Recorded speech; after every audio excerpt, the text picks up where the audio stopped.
And now, you're tuned in to RBLR, the home of Tampa Bay's Reveler Sports. Welcome into RBLR Bandits here at RBLR Sports. My name is Eureka Wheeler, and I am, as always, joined by my main man. We are, I don't know if we're the running backs in the backfield or the two linebackers giving each other signals and just whooping ass, but that is, of course, Zach Blaine to my side. Mr. Blaine, how are you doing this wonderful evening? I am doing amazing, brother. I think I like the comparison to the linebackers. Let's just go with that one. Just Okay. big, mean guys. I dig it. He's buddy, we are 7 days away as we record here. We are 7 days away from opening game.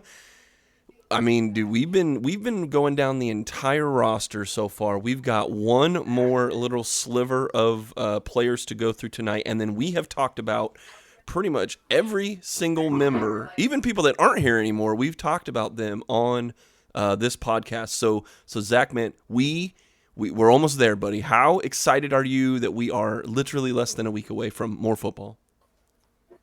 Yeah, it's 1 week. Literally 1 week, and we finally get that first game. I'm so excited, so pumped. I'm ready for it. Yeah, man. Well, let's look around. There was some news. Not a lot of player movement. We did finally get confirmation that who I can't remember who we talked about last week. They were Maxey. Maxey. So Maxey was signed and then didn't report or whatever, and then no, he's just not on the team anymore. So glad we could clear that up. Another thing, though, the other spring league that is set to get into, they're still a year away, but we saw the first elements of what The Rock and what his team are going to do, and the first thing they have done is they have rebranded. The XFL has changed their logo, taking away from the red, white, and blue kind of like an upgraded version of their original 2001 logo. Well, all that's scrapped. All that's away. We now have the new XFL logo, which is like a futuristic, very angular, very technologically looking logo. I'll get your opinion on it, but in mine, it looks kind of bad, dude. What did you see from this new logo? And am I wrong? Did you have different thoughts than I did? No, I think you're spot on. It looks a lot like my alarm clock that's sitting next to me right now. Ooh. I don't see. You and I talked about it before the show. Yeah. Why rebrand? Yeah. I didn't think it was broken. The old XFL logo wasn't, I guess it grew on me after seeing it for so long. But we had talked about this, but I said, the Rock and everyone, they came in, I can't remember the name of their group. That's why I keep calling the Rock and the people. But basically they came in and they bought this league and all of its intellectual property, and then immediately they're changing. And so they're changing the first league. And it's not a shield like the NFL. It's not even like a roundel or a shape of any form. It's just three letters, XFL. But even then, it's like the X isn't connected. It's like a kind of two arrows pointing in at each other. And they might already have to kind of tinker with the look of that because another company headed by some Olympians has already issued them a cease and desist order. But that wasn't the only XFL news. We're not an XFL podcast yet, but I think even if we were an XFL podcast, we would probably be changing our scope because I don't think there's going to be a Tampa XFL team in this new XFL. And the biggest reason I believe that is because the XFL has announced they have hired a head coach, Terrell Buckley, who was a defensive backs coach of Ole Miss and Mississippi State and Louisville, and former NFL player of the New England Patriots. But he's being hired as a head coach of the Orlando franchise that will be, it's a brand new franchise. There was not an Orlando in the last XFL. Zach, though, am I wrong for thinking that XFL will not have two teams so close to each other? Will there be an Orlando team and a Tampa Bay team. That's kind of what I'm up for grabs. What are your thoughts on that? Yeah, see, so for me, I am kind of on the same page you're on. If you look at the history of kind of the spring league and alternate league, professional football teams, generally it's one per state. And for it to be Orlando and Tampa, they're literally 2 hours apart. If they were to give Florida another team, I think you and I had spoken about it a little bit. It would, odds are, be probably down south if they were going to give another Florida team a chance. It just makes sense, yeah. And it feels like, don't get me wrong, I'm not there anymore, but Orlando was my neck of the woods, so I would have been happy as all get out to have another team in Orlando. But it is kind of sad to see Tampa not get that shot again. Yeah, again, with Danny Garcia and Dwayne Johnson, who have personal ties to Miami, for them to a lot of business down there. South Florida's kind of like their stomping grounds. I do believe there's an announcement there will be 2 Florida teams, but like you said, if you're gonna have 2 Florida teams, I wouldn't make them in Tampa and Orlando without discredit. To not have a team in, say, I don't know, even like Jacksonville or Miami or some other city that's adjacent to Miami, like in that same area, not necessarily in the middle of Miami, but around the area. You could call yourself South Florida or Miami or something like that. Some soccer leagues do that, but I mean, yeah, go ahead. Let's just think about it though. Let's say they do have a team in Orlando and a team in Tampa. That could be a hell of a rivalry. It could be. I believe the winds were already blowing that the XFL was going to leave the Tampa Bay area even if they continued on with a second season. I was a ticket holder. We covered it here at RBLR. It's one of the first things we ever did for the entire network. But as mighty as the few of us that went to these games were, and it was a hell of a time. It was a blast, and it's like memories I'll always have for those couple games that we had at Ray J. It looked really, really bad on television, and it was not a lot of people in the stands, to be honest with you, and that was a declining trend. TV ratings were one thing, and those were kind of settling into where they were, but it was not a money-making opportunity for the XFL in the Tampa Bay area, and it was kind of an uphill climb anyway. And it's the same problem that the USF college team has, is that they play their home games at Raymond James, and no one goes to these things. I mean, when I say no one, maybe 5,000, 6,000 people. When you're in a 20, 30,000 seat stadium, exactly, it looks really bad. So, which is another question to wrap this back to the Bandits. It's a question that the Bandits are going to have to answer if they come to Tampa and play home games. If they play in Raymond James Stadium, like, can they only sell so many sections? Like, are we going to have only a few sections where people are in so that it looks better on television? Where are they going to play this? Like, will they play it at Raymond James Stadium, or will they try to figure something else out? Who knows? Maybe there's a really big high school stadium that I don't know about off the top of my head. So do you think that it could be something like Tampa already has a very good amount of professional sports teams, whereas Orlando has the Magic? We have Orlando City, but like in a situation like that, we only have, and I say we, I don't even live in Orlando anymore, but like we in Orlando only had the Magic, who were a mainstream team, Yeah, right.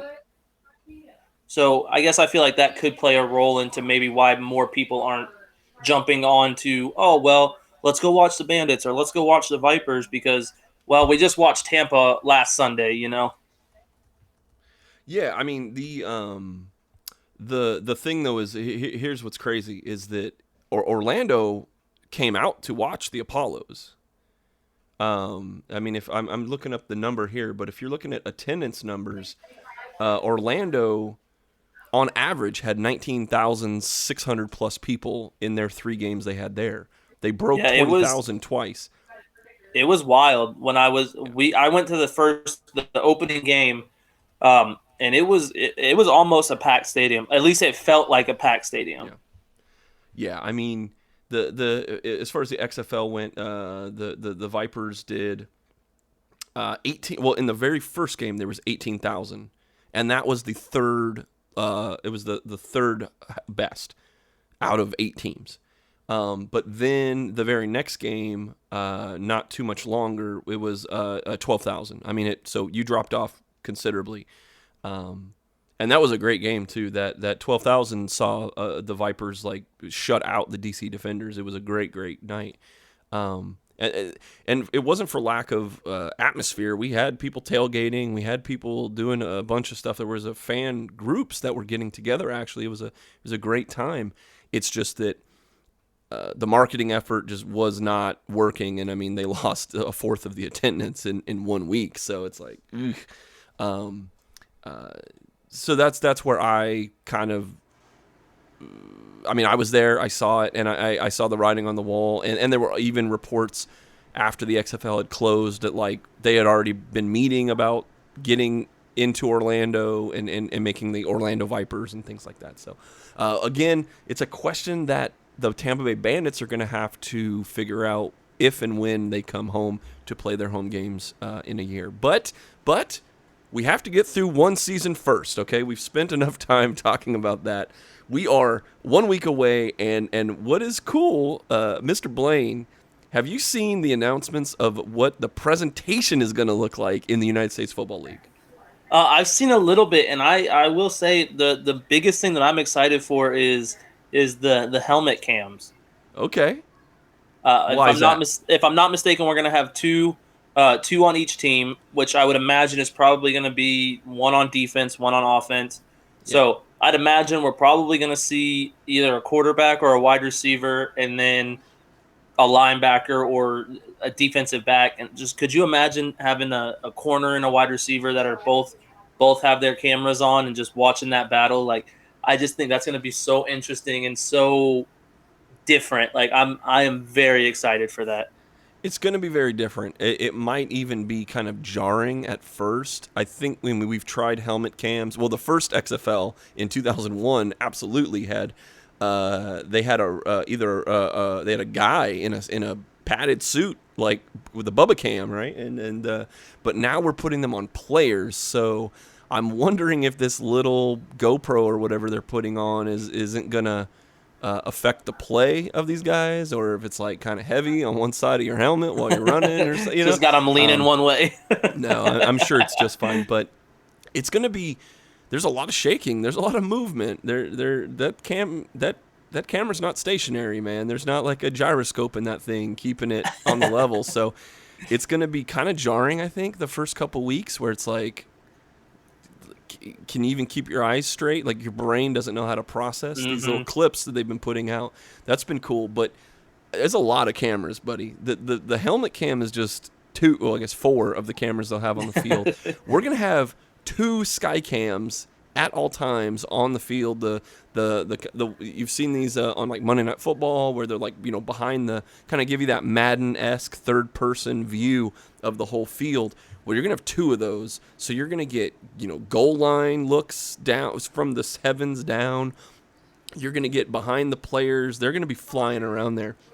That's going to be pretty cool. But then I'll kind of lump this in with there will also be a boatload of drone cameras flying around like all the place. There's a lot of things in orbit right now, according to the USFL, buddy. Do you see? Is this more excitement for you, or like, are there issues that you have with all these drones flying around and 2 sky cams and 4 dudes running with helmet cams and stuff? So, I think we're gonna see a lot of hiccups to start, which I think is kind of expected in any league. Sure. But with a situation like that where we have, let's just say upwards of 10 cameras going at one time, probably way more than that. We're going to see a lot of hiccups with the drones. I have a feeling we're going to see a lot of maybe some drunk fans trying to do something dumb. And just I feel like there's going to be some issues, but I am really excited to see how they put it all together and how they can use technology in the game. Kind of, we'll talk more about technology here in a little bit with Yeah. the USFL, but I think it's going to be just fun to see. Well, I'll just kind of lump all this in, and we're going kind of long on the news here, but like there's going to be 16 players mic'd up at all times, and we're getting we've been told we're getting halftime access to coaches' speeches. I believe all of that's going to be very similar to what the XFL presentation did. It's one of the good things they did is we got to hear the players yelling and screaming and literally cussing on the sidelines, and we got to maybe see the post game and halftime speeches and the celebrations and all that kind of stuff. Is just more is better, and how do you feel about that kind of being a lot different than you get in the National Football League? Yeah, so it's a lot different than the NFL, and I feel like not to be too PC or anything, because like that's not necessarily me. But with that being said, I feel like it's gonna dumb down maybe the locker room, like the locker room talk, as guys would call it. Like, Sure. It's gonna make it a little more politically correct, and we got to do this, guys. We got to do that. Like, no name calling, which, like, as dumb as that sounds, when I played sports, that was something that fired me up. So I guess we'll see how it goes. Agreed. It could go one of two ways. Fox and the networks that are covering the USFL might just kind of already know, hey guys, we need to have the dump button ready to go, because these guys are like one way of doing it is just saying, like, we know that they're going to cuss, we know that they're going to do dumb stuff, we know that this is a passionate game, and so we're just going to be ready as a network to hit the censor button when we need to. The other way of doing it is telling the players, like, you're going to get fined if you cuss, you're going to get if you're doing, because you're on national television now, you're going to get all that kind of stuff. If you're running around naked in the locker room at halftime, like, you're going to get a fine or something like that. I mean, that would be the other way of doing it. And so I hope that it's more about, and again, like you said, there's going to be hiccups in the first couple weeks. And some of those hiccups that happen in the XFL were the charming moments of the league. The lineman scoring a touchdown and they cut to him on the sidelines and he's like, let's effing go. You're right. And it was like social media just exploded with this guy, cussing at a reporter, basically, like, because they interviewed, stuck a mic in his face. It's like, you still have all that adrenaline. You're like, we're going to get the ball. We're going to effing score, right? So it's like, it feels like that's more real to me. Like, okay, I understand not everybody cusses, like, and some people get offended by that. And if you do, then I apologize for ever saying a bad word. But at the same time, like, that's just kind of who I am. And some of these guys are, like, it makes you more, like, relatable in a sense.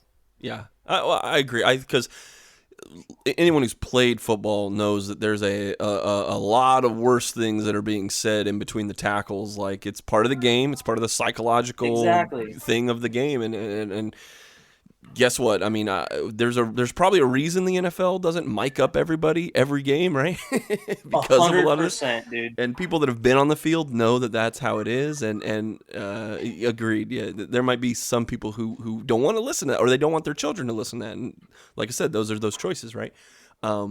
Which, again, who knows? Well, who knows what the networks are going to do? I would hope that they just know that it's going to be part of the game and just be ready to deal with it. And that way, if an F word gets on the air, that it's the network's fault. It's somebody in a control room's fault, exactly. Not the 300-pound lineman that's like amped up on adrenaline, right? Like, yeah, and I think you kind of, again, I know you said we're going kind of long on the news, but I feel like you nailed it on the head when you say, like, this is, dude, I heard worse things in high school football on the field than I heard in Army basic training. Like, so it's kind of one of those things where you're like, you just got to expect it. And if you don't expect it and you whine about it or you're not a fan of it, just don't watch.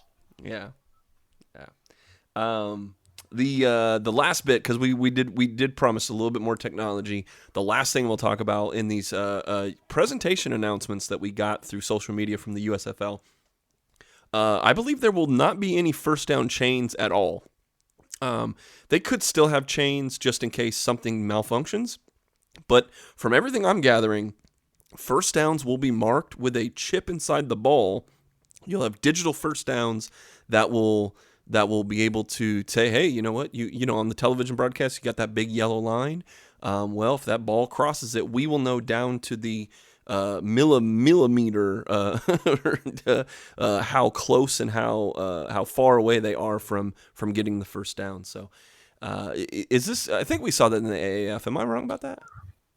Yeah, that was what I was just going to mention. Is that it was the first Orlando game that I went to. Youngwei Koo, who is now an Atlanta kicker, one of the better kickers in the league. He kicked a ball during warm-ups, and they forgot to put the net up. And there was like 4 security guards after this like 8 or 9-year-old little kid who caught the ball. And so it was kind of cool to see, kind of crappy they didn't let the kid keep the ball. But that was one of the issues that I saw with it was like, you know, if a ball goes into the stands in the NFL, they get to take that ball with them. Yeah. But it is cool because the AAF had an app that you could track it on when you were watching the game at the game, and it was really cool. Something that I really enjoyed with the AAF. Yeah, well, we'll see. As we get closer to game day, I'm just going to say, if you listening, if you got this far, we thank you so much. We are on all forms of social media. We are at RBLR Bandits, and of course, we are part of the at RBLR Sports network. So you can follow us on social media. We will be posting score updates, and as we get news and things like that, and our reactions on game day, all that stuff will be at RBLR Bandits on Twitter, and of course, RBLR Sports is on Twitter, Instagram, Facebook, you name it, we're all there. So. Let's get into our final. We have 10 more guys on the roster to talk about, and those are going to be guys in the secondary. This is a very, very important position because I believe this league will feature a lot of vertical threats, a lot of downfield passing. So these 10 guys might be the difference on us winning the championship or not making the playoffs. So Zach, who's your first guy that you would like to talk about tonight? First guy I'm going to talk about tonight, we are going to go with Mr. Devontae Davis out of Texas. He is a Florida kid, went to high school in Miami, measured in at 6'2", 202 pounds, 31 3/8 inch arm span or wingspan. All around, I think he's going to play corner. But he in college he was labeled a defensive back, which I think a lot of these guys are. I think a lot of the guys we're going to talk about have the ability to play both. But he is a typical size for a safety and a corner at 6'2", and he's got a decent ability to backpedal and drive to transition, which is something that's the part where I say like, okay, he could play corner. He's got the perfect build to play safety. But also his ability to pedal and drive kind of gives us the idea like, okay, he could play corner if we need him to. His ball vision is another one of the strengths for him. He did one of his weaknesses, and I'll say weakness because it's not really a weakness.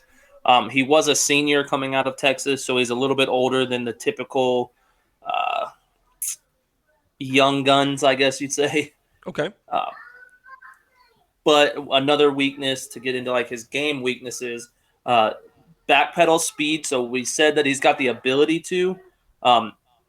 It's good, but he's slow, like slower, which again that leads more towards safety. And he's got no twitch in his burst, so he's fast, but he's not quick. and right. Those are really the only weaknesses that I saw from him. Yeah, I think a lot of these guys are going to have some similar action with that because we'll get to it as we kind of look at the whole roster at the end here. But like, I think the game plan of the secondary was versatility. I think these guys, if they want to run a nickel, a dime, depending on who the matchups are going to be, I think I think this is a little bit more of there might not be a set, this guy's the left cornerback, this guy's the right cornerback. It's going to be, here are the 10 people that we can play a 3-4, a 4-3, this kind of stunt, this kind of base package.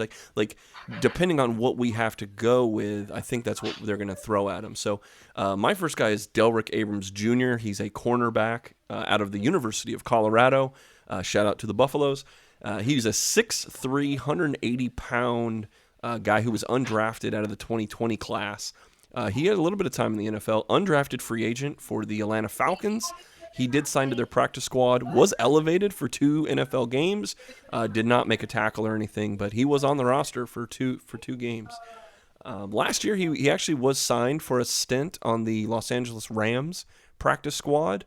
But for the USFL, he was the first cornerback taken overall, the first defensive back player taken overall out of any of the guys. The Bandits had the number 1 pick, and they picked Delrick Abrams. And so, again, I think this is overall, in the NFL, he was kind of a slot coverage dime back because of his limitations in man coverage. Plus, he's 180 pounds.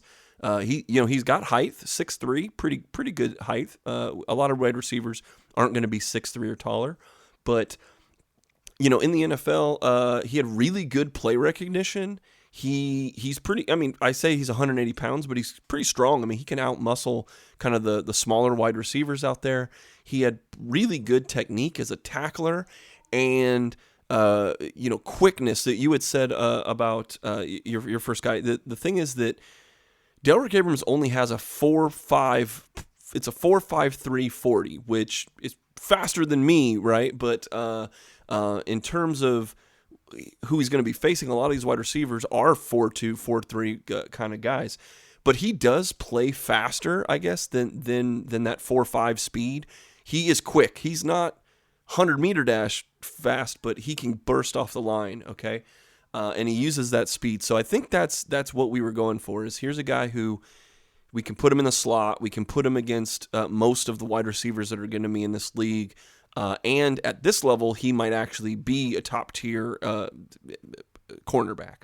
I guess the weaknesses, if I'll go into those, there's 2 big weaknesses for this guy. One is he bites on fakes. He is quick, and so he can recover. But if he bites on a fake, he's not straight line speed fast enough to super recover, and he does need to work on backpedaling, according to some of the scouts and things that I was able to look up on him. Is that his backpedaling footwork, he can get a little jumbled. So either if he over anticipates the play, he bites on a fake, he gets burned. And then or if he just gets right off the line of scrimmage, if he's on the outside, as like on an island or something like that, he can get beat one-on-one if his backpedaling doesn't, completely fire off the line in the right way. But here was a cool thing for you, Zach. Delrick Abrams is another Last Chance U member. He was not with the same team as JF3, but he was with the 3rd season when they went to Independence Community College. Oh, out in Indy. Yeah. So he's we got another guy who is and they are filming. The USFL's filming basically like a Hard Knocks kind of thing on the league. Oh, okay. So we got 2 dudes now that have camera time. They're veterans of the reality television game. And I mean, Abrams is already used to a for lack of a better word, an a-hole coach. So I'll go ahead and jump into my next guy, though, after that. Yeah, man. So we got a guy out of Eastern Illinois. Again, another older guy. He graduated college. So Mr. Chris Campbell graded out at 6'1", 195 pounds with a prospect grade of a 5.50 at the NFL Combine. He's a guy he's a long corner, lacks fluidity and twitch to stay connected with some of the receivers, but his length, he didn't have his arms measured or anything at the Combine, so I don't have those numbers on hand. But he is a lengthy guy. He's got long arms, so on inside routes and stuff that he tends to get beat on, He is able to recover relatively nicely. Um, Even if he can't stick up with him, his arms are long enough to kind of get in there and lodge the ball loose. He, again, just the strengths. Long arms. He uses his length to punch and stabilize. He flashes some short recovery, but again, it's another one of those guys where if he gets beat off the line on a deep route, he's probably not going to catch up to them. Okay. And his frame kind of allows him to get bullied a little, like especially on run support. Yeah, I'm gonna have to look and see some of the frame. We talked about our wide receivers, and all wide receivers are all these like big dudes, and I wonder if once we actually see film and games against players, one of the reasons some of these defensive backs aren't in the NFL is because of maybe speed and size and some combination of a weakness of those two. So that'll be pretty interesting. All right, my next guy is Rashad Causey Jr. out of Central Florida, and as a USF Bull, I am not excited to talk about a Central Florida guy, but we'll put that aside. He is he's a bandit, so let's go Bandits. Rashad is a 6 foot, 195 guy, so he's a little more stout, not as tall, but he has the good frame to him. And here we go. He had a 4.4 40, so he's got that speed. He was a UDFA for the Atlanta Falcons during the 2019 draft. He was cut during preseason, and he ended up on practice squad with the Denver Broncos and with the Miami Dolphins. Causey is definitely known for his quickness, right, 4.4 40, but also his ability to force fumbles. He is a dude who likes to find the ball and get it on the ground. He likes to get. He's not Deion Sanders, is what I'm trying to say. Is like he likes to get in the action. He likes to make deflections. He likes to make the tackles. And hell, he even had some sacks in college. So, man, Causey's. I see you smiling and nodding your head over there. I think Causey, if you would have had him, you would have been loving life. But I'm excited for him. I really am. And obviously, again, I love Tampa, but I am an Orlando guy. So to see him come in, and it's funny because the next guy I'm going to talk about when we're done with him is actually another UCF guy. So, but yeah, this was when I was looking up this report. I was like, this is a Zach guy. This is one of your boys, man. We got to figure out a term, like how like Nebraska has the black shirts. Like you got to earn that black shirt, right? You're just you're mean and tough, and you earn it. We got to figure out something. Just a Zach shirt. Yeah. So on I'm creative, but I can't come up with anything right now. So what I will do is let's talk about the other side of Causey. Weaknesses again. 6 foot tall, 195. He's probably best used in the slot, but he's not because he's not a very huge guy. And so, again, like you said, some of these guys might be liabilities in the run. And that's what I have in my notes is like when run support is there and you get linemen going to the second level or maybe a bigger running back leading the charge, he might be a liability. And for all that aggressiveness, his aggression, unfortunately, did lead to penalty flags. He got pass interference flags. I mean, there was one preseason game that he had in the fourth quarter, right? This is the scrub time, quote unquote, right? He had a big play that kept a drive alive for the other team, and they ended up losing that game. Not just because of that, but it is one reason that in the grind time he gave up a penalty. So for all that aggressiveness, we're going to see that in this league. There's also too much is not the right thing in some circumstances. So that's but again, pretty excited to have another aggressive defensive back on this team. Exactly, and that's one of my favorite things about this team is I feel like a lot of these guys are just gritty, want to play, want to hit people. That is the type of player I look for. I don't want a diva. Like I'm excited for it. But yeah, my next guy, like I said, UCF guy, and I'm gonna do something different on this one. All right. Okay. I'm gonna go into just some of the weaknesses or some of the strengths and weaknesses from his draft combine, and I want you to tell me what it sounds like. All right, because Okay. he is drafted to play cornerback for the Tampa Bay Bandits. Got it. All right, so some of his strengths: former trackman with solid vertical speed, has football smart, sticks foot in the ground and drives hard out of the break to create functional separation, understands how to use his hands off the line of scrimmage and within route. Some of his weaknesses: tends to go dead legged, falling to the ground while making tough catch rather than continuing the play. So that doesn't sound. What does that sound like to you? I mean, I'd have to see him talk about dead legging after a catch, but I mean, just in terms of that, it's kind of like maybe if you get beat, you kind of you throw a pity party on yourself. Oh no, okay. So But is so that what I what you're meant getting more into? so was Yeah. I'm like, what you stumped position me what here. position does that sound like? Well, it sounds more like a free safety Someone who's than a making corner. free safety. Okay, so not the 'Cause, difference that I was expecting on this. That was I probably should have prepared you for that better. well, you were saying He because I'm thinking like playing center field basically. If he can make those plays, yeah, okay. that's kind of where I'm going So with that. What did you so have in what if mind? I told you that he was on the other side of the ball? Oh, okay, all right. Well, he's like another So JF3 guy, right? Who can play like slot exactly. So receiver. Yeah. yep, he Okay. went to the combine as a receiver.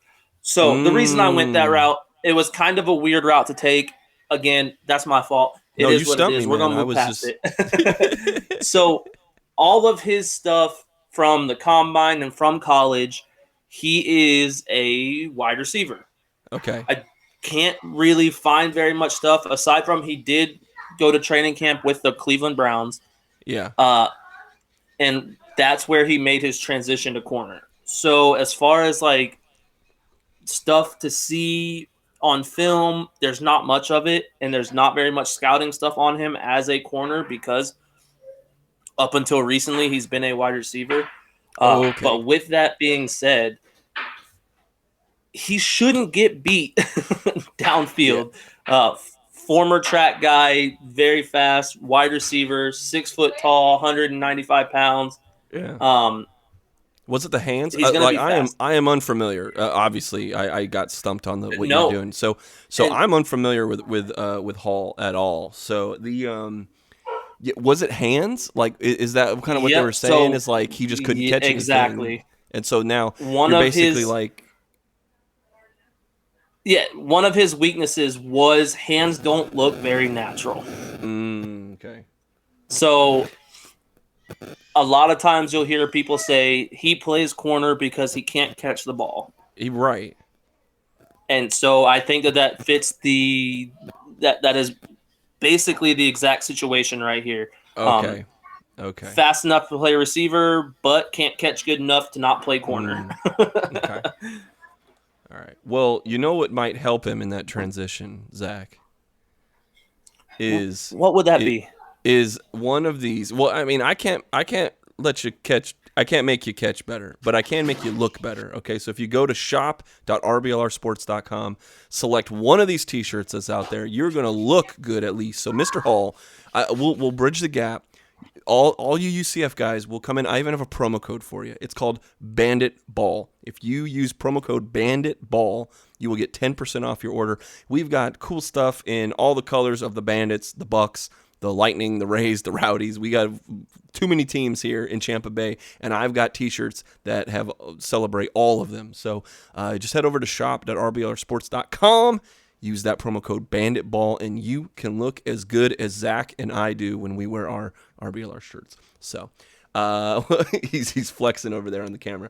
Let's get into. I have a safety to talk about now. This is Stephen Griffin. He's a 6'3", 206-pound guy who transferred from Tennessee, huge school, to North Carolina State, which is still a big school, but another big school guy here. He played the nickelback because of his he's got big size and he's very athletic. So he played nickelback a lot, and That's his big strength. Don't have a lot on him, but he's got a larger frame for a safety, and he's another one of these dudes that likes to make physical plays. He's a physical playmaker, man. He gets in there, he gets rough and tumble. He wants to mix it up. All right, but some of these guys, he was at Tennessee, didn't quite make it. He didn't really rise above the cream of the crop there at Tennessee, and he even had an injury late in his career. So he goes to North Carolina State and gets an injury as a senior, and so it sort of limits his time, and that's why he just was not drafted and also just did not get signed by anybody as a UDFA either. So that kind of goes into whether it's injuries or COVID or whatever that's happened over the last couple years. He never really got the opportunity to show what he can do at the professional level, so it is an unknown quantity. He did okay at Tennessee, but not enough to get on the field, and then he rose to being a starter at North Carolina, and then he got hurt. So this is what this league is intended for, is these guys that are basically, they got forgot about. The NFL just... some of it, you got to have the right coach in your pocket. You got to have the right guy that says, yeah, I know you're hurt. Yeah, we don't know anything about you, but we'll give you a shot. Stephen Griffin didn't get the shot yet. So this is the shot. This is the second chance for him to show that against his peers, he can rise above that level. And that's, unfortunately, it's unknown, but that's what this is. That's the fun part, what we're going to see with Stephen Griffin here. Yeah, and I'm just going to go ahead and jump right into my next guy, and you guys will be happy to hear that I kept my promise. I did take a Pac-12 guy. Let's go. So I'm going to go with Quentin Meeks out of Stanford, a 6'1" safety weighing in at 209 pounds. He had a 5.80 grade at the combine, which makes him an average. Yeah, that's higher than most of the people. So it makes him an average backup or a special teamer, which is someone that should still be, someone that should still be drafted. He was projected to go rounds 4 or 5. Ended up not getting drafted though, unfortunately. And an interesting thing about him is his dad is actually an NFL defensive coach who was in the league from 91 to 2012 and was a defensive coordinator for the Indianapolis Colts on their Super Bowl run. There you go. So it kind of, we talked about this before. I believe it was back on the wide receiver room that we talked about, where coaches' sons and how we feel like that kind of gives them, they're used to being coached up and they're used to being told kind of, maybe they're not super salty about being told what to do because they grew up with that. As far as his positives, he's good in the film room. One of the things that some of the scouts were saying is that he's able to self-fix through film study. Very good size to play safety. And the way he plays safety is interesting because it's kind of like a bigger corner. Like he's very good in coverage when it comes to playing man-to-man. Was not penalized in 2017 back in Stanford, so didn't have a single penalty. Okay. And again, I feel like I can't stress it enough that he was a coach's son which then makes you kind of technically proficient at your position. It sounds like it with the film room stuff. It's sometimes it's hard to, when you're watching yourself on film, because I think a lot of these guys, they're so specialized at what they do that just looking at film and being like, you're literally looking at yourself from outside your body. Sometimes it's you need to move your feet like this, or don't turn your hips like that, or when you're in there, you need to put your hands here. To be able to translate that to your actual movements on the field, not a lot of guys can do that. And at this level, there's going to be a lot of those guys. So for him to be that as a strength, I think a lot of that comes from being the coach's kid and being in a lot of film sessions with dad or something, Exactly. And it's kind of funny that you bring up, you got to turn your hips like this and like that, because that's one of his weaknesses. So he's got kind of stiff hips. They use the word bulky, meaning that downfield, if receivers are making a bunch of moves, it is kind of hard for him to stick with them, and I think that's why he was put at safety. Okay. Okay. Because if he's up on a smaller guy who's quick and makes a lot of moves, we'll call it a route runner esque, like Julian Edelman type player. Okay. He's not going to be able to turn with them and stay on their hip like a smaller guy would be able to do. Yeah. I hope that's a but that doesn't matter as much in this league that it did in the other leagues. So we're hoping. I got another safety. Antonio Reed is we talk about another guy, big dude, 6'1", 212, big dude, out of Nebraska. I was talking about the black shirts, but he went to Nebraska. Here's a guy who he had a 4.840, which I can see why he's a safety. Not a lot of other measurables he wasn't invited to the 2019 Combine, and he wasn't a big star recruit out of high school. He ended up starting at Nebraska after injuries kind of shuffled around the roster, as well as just kind of being there for 4 years. He was an upperclassman and one of the few upperclassmen. I didn't look into it, but there might have been right when the regime change was happening. I think that happened a couple years ago. So he might have just got caught. Like, as they're bringing in freshmen, you're kind of like, well, we're going to stink anyway. Let's just play the old guys. But if we're looking at it from the rosy side, okay, Reed is a dude who, this is quoted from a scout, is that he runs like a corner, he leaps like a wide receiver, and he hits like a linebacker. Hell yeah. Like, see, your eyebrows are raising over there, too. Sounds like he's about to get a Zach shirt. That's your boy right there. So he is very strong. I mean, he doesn't sound like he's on the track. He sounds like he's in the weight room. He's very strong, very explosive, and you're talking about your line of scrimmage play, your run support, just jamming up dudes and getting in there and getting dirty. This is your guy. I think Antonio Reed's going to be a name that you're going to hear pretty early in the season, where you're like, if he's not the starter as a safety, he's going to come in on a play and make some like giant tackle for loss or something, and we're going to be like, uh-oh, we have a problem here. Well, and also this is another guy that I think could probably actually play more as like a line, like a nickelback, like a linebacker that is a safety. He's a tweener for me. Again, his aggressiveness, he does get flagged a bit. Looking back at his college career, he's been flagged for unsportsmanlike conduct, late hits, holding guys. Like, he gets down and dirty, but sometimes he gets caught and makes the step too far. And again, more of a run-stopping extra linebacker. So I don't really think if they put him in pass coverage, it better be a zone coverage, because if he gets beat, he's not quick enough to recover. I mean, 4.840 for the secondary, it's you better have some other tools in your bag, because speed ain't it for him. Exactly. Yeah. Who's your next guy? Oh, I saved this one for last on purpose.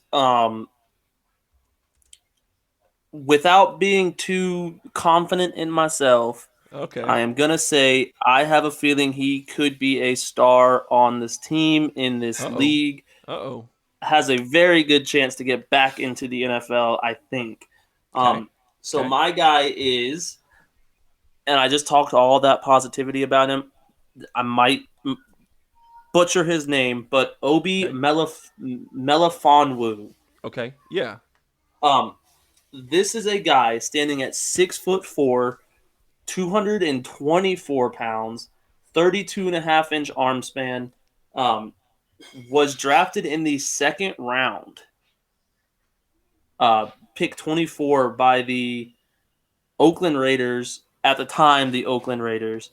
Okay. And you mentioned maybe not being a track star. This guy ran a 4.440. All right. At 6'4", 224 pounds. Like, whoa. Yeah. His broad jump was it says 141. I'm guessing, I'm not sure exactly how they measure that, if it's inches or if that's 14.1. I don't know how they measure that, so Don't quote me. This is a guy who big, athletic, was kind of set up to be at least an average starter in the league. Um, Obviously, the Raiders at that time were not a good team. They really still aren't a great team, but I don't want to dog them too bad. Um, Elite size, again, I can't say that enough. He was a 4-year starter, which made him a little bit older than some of the other guys, but that made him a little more mature. His focus was really good. Hand-eye coordination was a plus. And then I feel like this is where we kind of get into the negatives. Okay. Yeah, why isn't he in the NFL right now? His coverage skills were not great.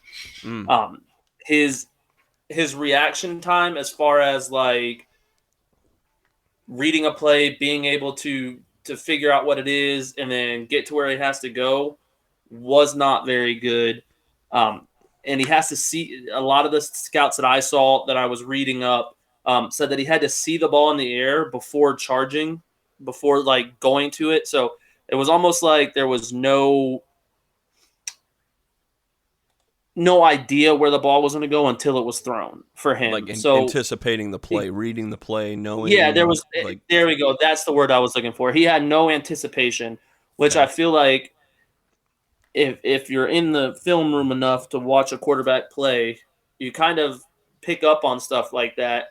And obviously, I'm not in the NFL. I didn't do anything after high school. So what? Yeah, right. Exactly. So it's like, for me, I'm thinking if I'm in the film room watching, I'm going to pick up on what a quarterback's doing. And I felt like that just wasn't the route that he was taking. Now, with that being said, he played with the Philadelphia Eagles as early as last year. So he's a guy that's had time in the NFL. He played for the Oakland Raiders from 17 to 18, went to New England from 2018 to 2019, and then went to the Niners for 2021 on their practice squad, and then got signed by the Philadelphia Eagles. He's a guy he's technically got a Super Bowl championship in New England, and then another guy who's got 10 tackles in the NFL. So it's kind of like he's got that pedigree to be a star. He just needs to figure out the little things, and that's why I'm excited, is that I do think that for him it's just little things that need to be corrected. Well, and now you just put him in a room with Quentin Meeks, right? Who, that's his skill, is like watching film, figuring it out.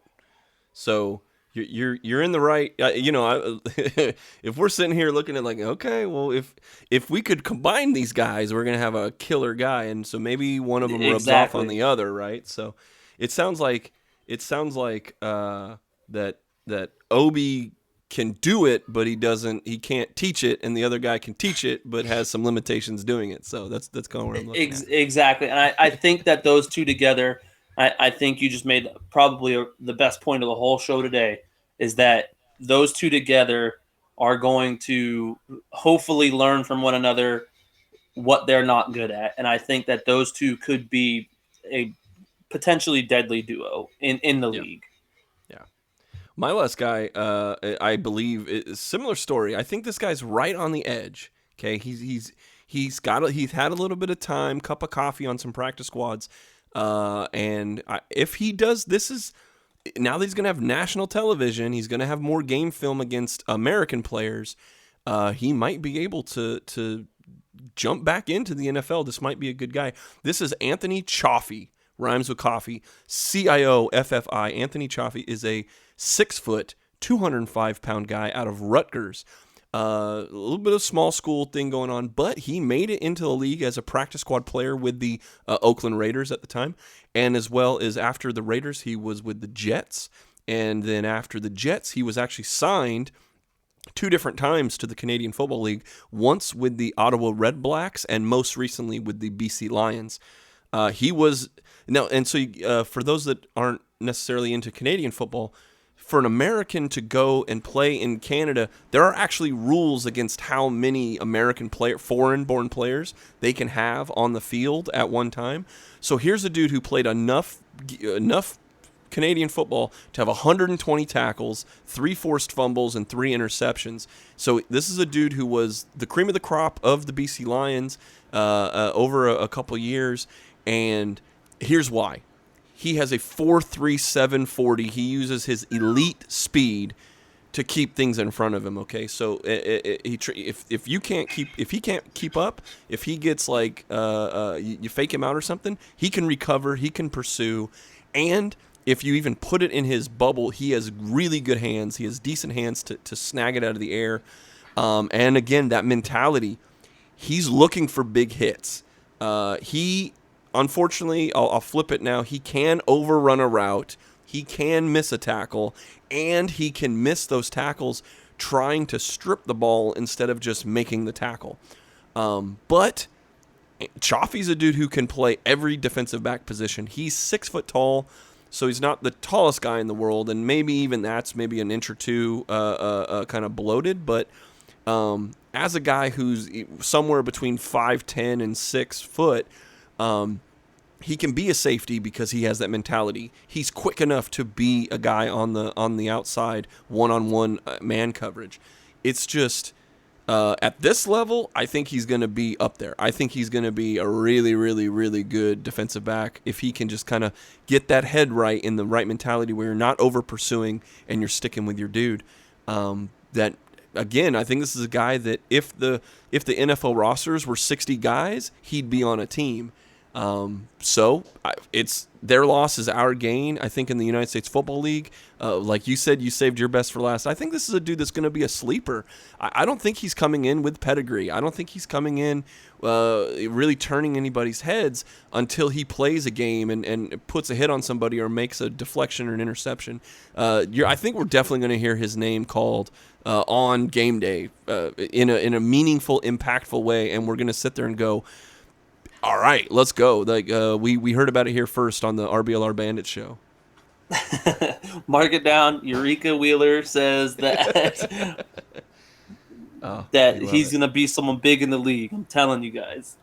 Yeah. So how are you feeling with this room, man? With this whole defensive back room?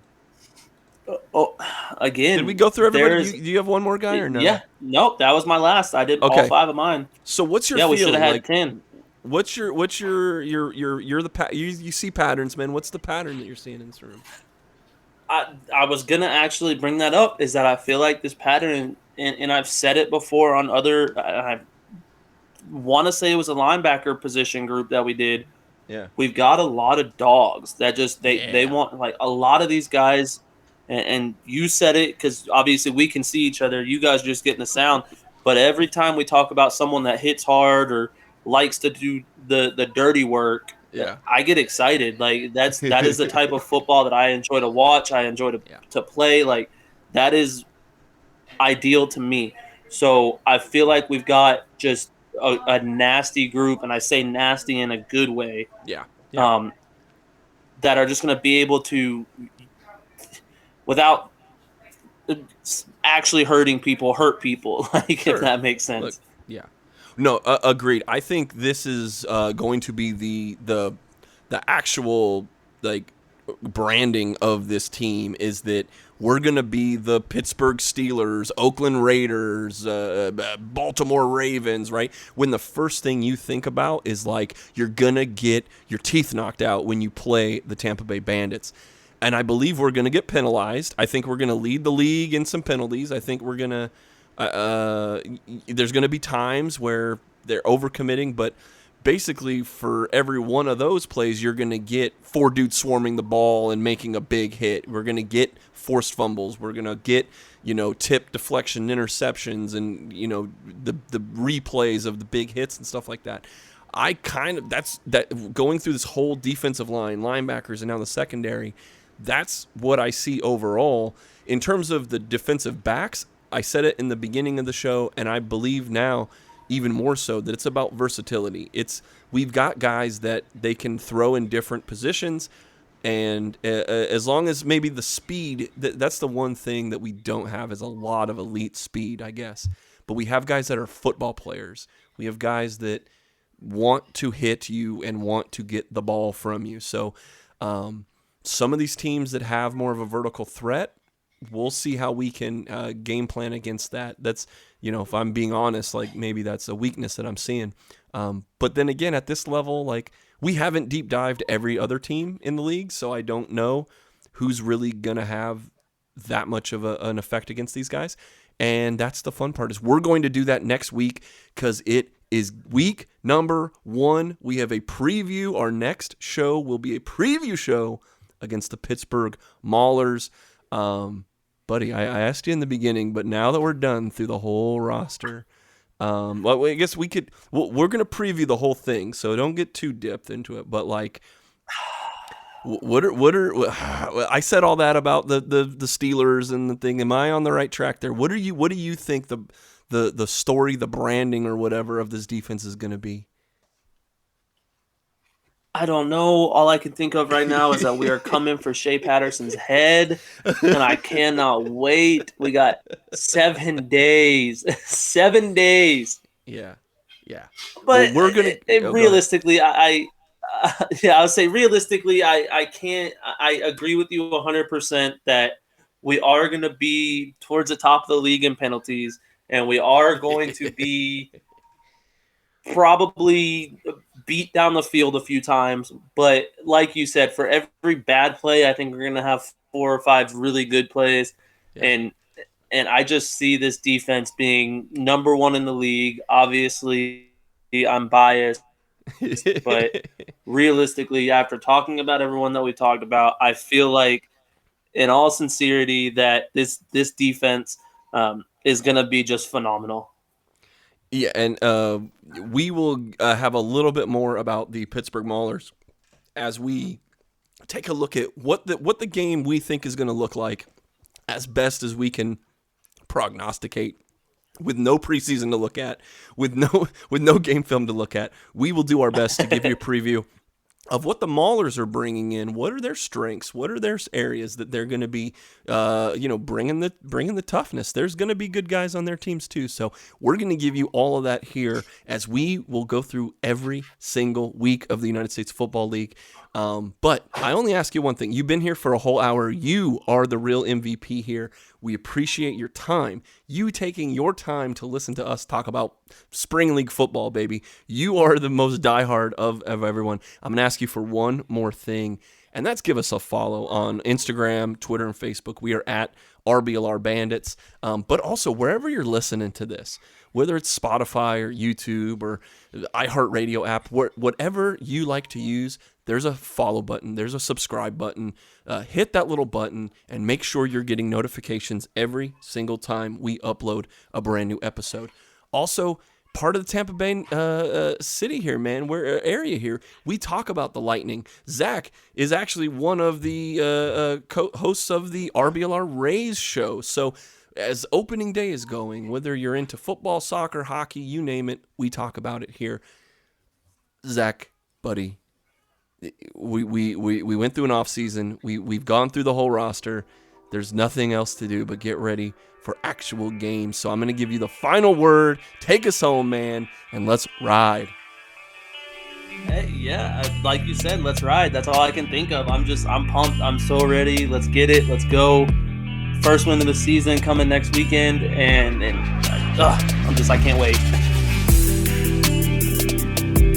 Thank you for tuning into this presentation by RBLR Sports. On your way out of the stadium, please remember to like and subscribe.